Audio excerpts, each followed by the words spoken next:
From small-town kid to wrestling legend, Hulk Hogan's true story, learn English with real stories. Let me ask you something. Can greatness coexist with failure? When does a hero become human? Can someone inspire millions while disappointing others?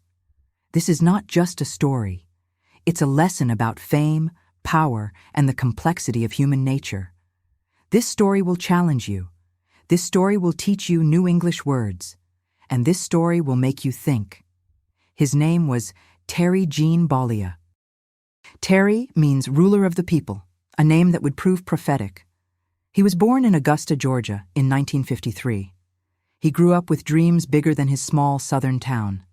He became a construction worker, then a bass guitar player in local bands, later a professional wrestler who captured the world's imagination, and finally, a complex figure whose legacy includes both inspiration and controversy. Chapter 1. Origins. The year was 1953. Augusta, Georgia hummed with post-war optimism. Church bells rang on Sunday mornings. Children played baseball in dusty lots. The smell of barbecue filled summer air. Terry Gene Bollea was born on August 11th. His father, Pietro Pete Bollea, was a construction foreman of Italian heritage. His mother, Ruth, worked as a homemaker. The family lived modestly. Money was tight. Dreams seemed distant. When Terry was young, the family moved to Port Tampa, Florida. The salty ocean breeze replaced Georgia's humid heat. Palm trees swayed outside their small house. Terry grew fast, very fast. By age 12, he stood nearly 6 feet tall. Other kids stared. Teachers worried. His parents wondered what future awaited their giant son. Terry struggled in school. Academic subjects felt distant compared to physical activities. He played baseball with natural ability, but lacked the focus coaches demanded.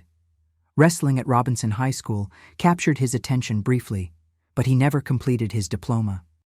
Education took second place to dreams of fame. Music called to him first.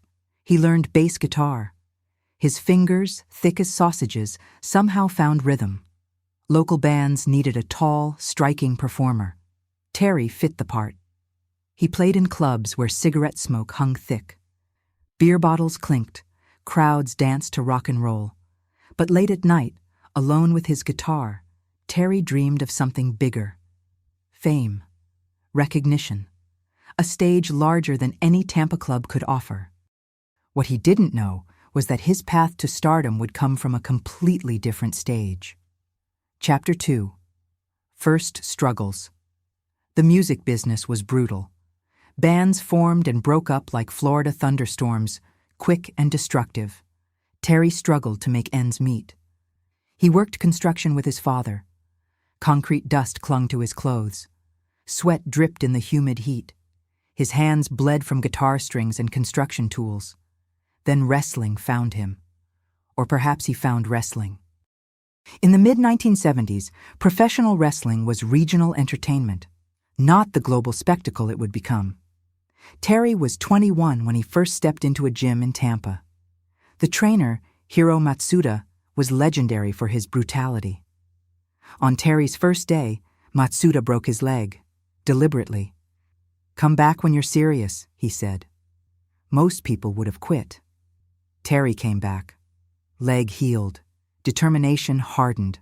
For months, he trained, morning until night. His body transformed. Muscles built upon muscles. His height, now 6'7", became an advantage. But wrestling demanded more than size. It required acting, storytelling, the ability to make people believe. Terry created his first character, Sterling Golden, a generic good guy with a generic name. It didn't work. Audiences remained cold. Promoters remained uninterested. Would you sacrifice your body, your health, and your dreams for a chance at something greater? Terry made that choice every day. By 1977, he was ready to leave Florida. The local scene offered nothing more. New York beckoned, but in New York, Terry would disappear forever. Something much larger would take his place.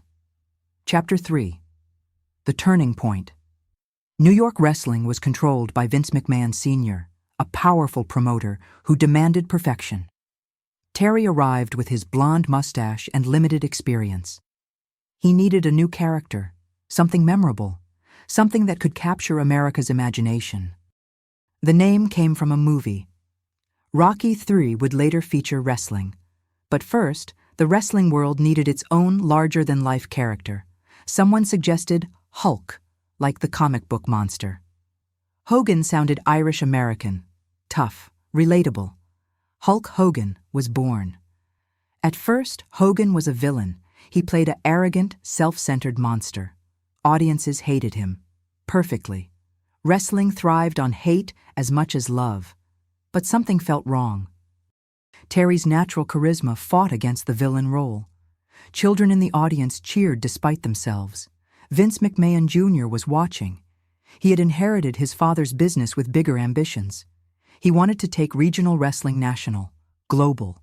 He needed a hero who could sell t-shirts, lunchboxes, and dreams. In 1983, McMahon made a decision that changed entertainment history. He turned Hulk Hogan into a good guy. The transformation was electric. Hogan's first championship victory at Madison Square Garden created pandemonium. 20,000 people screamed as one voice. "Train hard, say your prayers, eat your vitamins, and be a true American," became Hogan's catchphrase. Simple words, powerful message, parents approved, children believed. Wrestling was no longer just wrestling, it was mythology. And Hulk Hogan was America's new superhero. The world had not heard the last of him. In fact, it was just the beginning. Chapter 4: Success and Impact. The 1980s belonged to Hulk Hogan.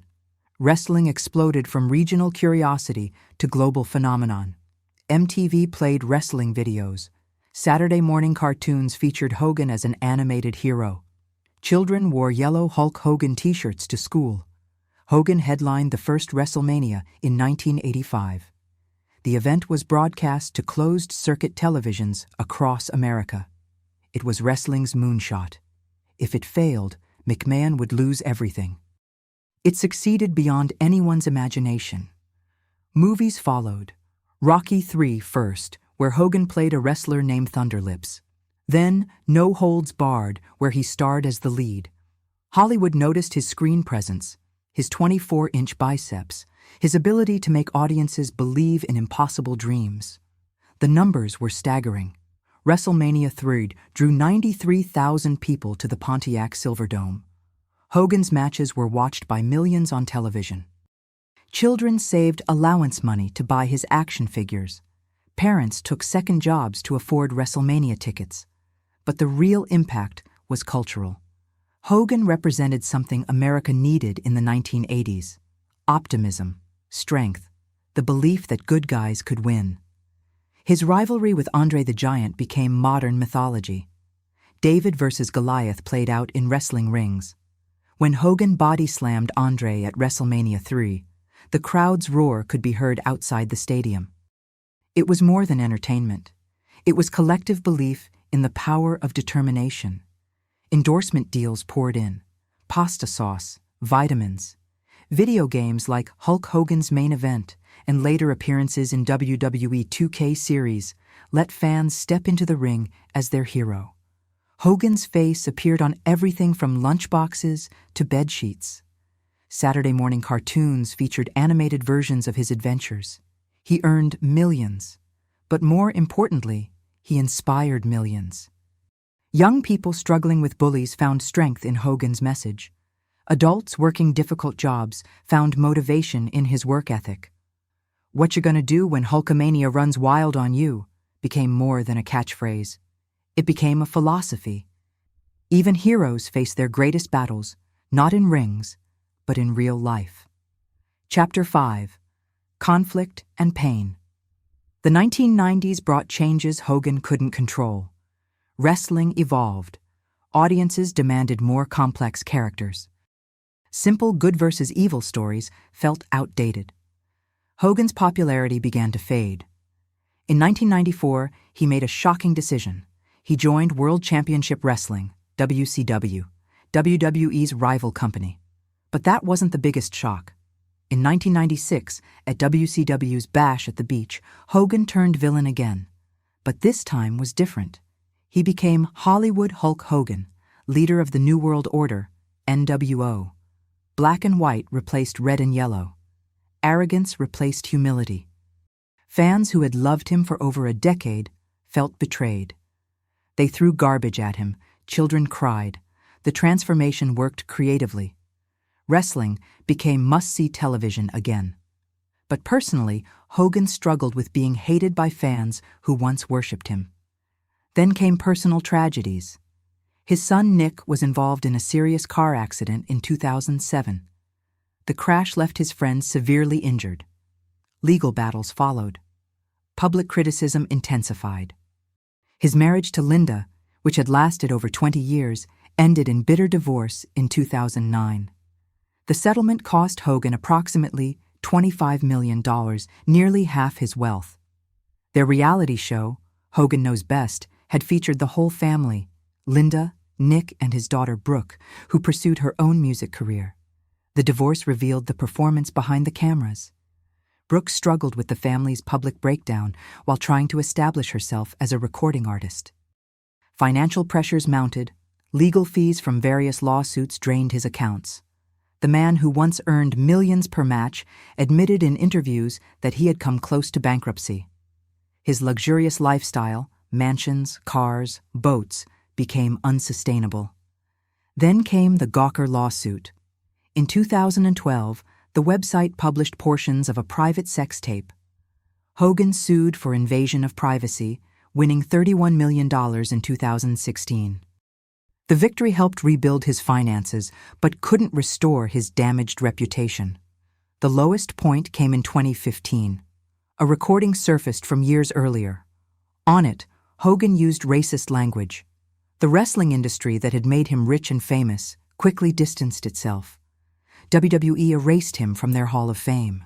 Sponsors dropped him. Friends avoided him. For a man who had inspired millions, the fall was devastating. Hogan's legacy seemed destroyed by his own words. The superhero had revealed himself to be flawed, human, capable of disappointing those who believed in him. At age 62, he faced a choice: disappear in shame or attempt the most difficult comeback of his career, earning forgiveness. In recent years, Hogan found personal happiness again. He married Sky Daly in September 2023, his third wife after previous marriages to Linda Claridge and Jennifer McDaniel. He remained active in public life, delivering a memorable speech at the 2024 Republican National Convention, where he ripped off his shirt to reveal a Trump-Vance campaign t-shirt. He launched new business ventures, Real American Beer, a memorabilia shop in Florida, and was developing Real American Freestyle, a wrestling promotion focusing on Olympic-style competition. His final project aimed to provide a platform for traditional wrestling athletes, showing his continued dedication to the sport even in his final months. Health issues from decades of wrestling began taking their toll. Multiple back surgeries became routine.